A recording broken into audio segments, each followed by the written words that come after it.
Hi, this is a review of the FlightGlobal iPhone app in May of 2010.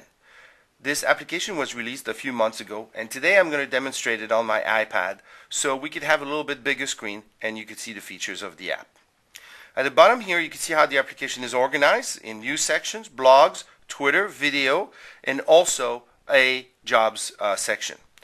These sections here can be organized any way you want, so you can actually drag and drop whatever functions you have down on the menu bar and replacing one of the functions there. I think that's a very nice feature.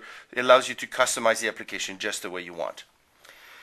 In the news section, what you can see here is basically the titles of what is going on in the news and a little synopsis of the news. So you could actually go there and browse sort of one news after another and get a gist of what is going on.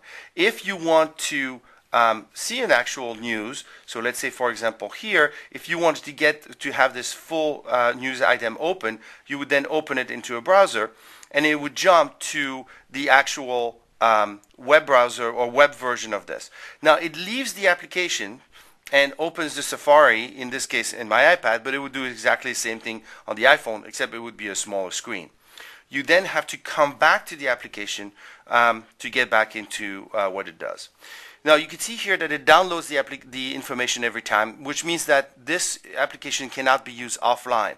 It's constantly access the server to get the latest information. So it does require for you to have at least a 3G or a Wi-Fi application to get all this information.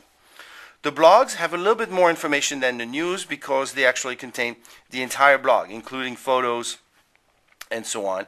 And so this is a little bit more complete than the news section in a sense that it has all the information. You could do the same thing. You could open the item in the browser just like we did with news, and you will have all the information.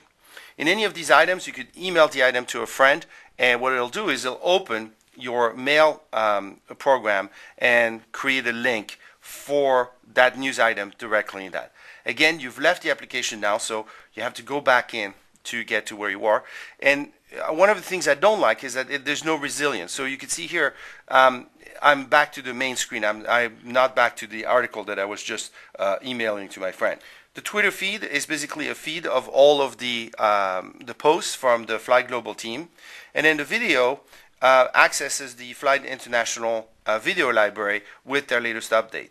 Here, when you click on one of these items, it actually jumps to the YouTube channel and then shows you the video directly in this format. It's nice that it takes advantage of the YouTube application because it keeps track of your it puts it in your history and so on. But of course now when you go back, once again you have to launch the application and get back into that. So all in all, this is an okay application. It was put together very, very quickly so they could deliver it to the Singapore Air Show. I think that the next version is going to be much, much better. But if you are online and if you have a Wi-Fi connection or a 3G connection, this is a good way to get your news.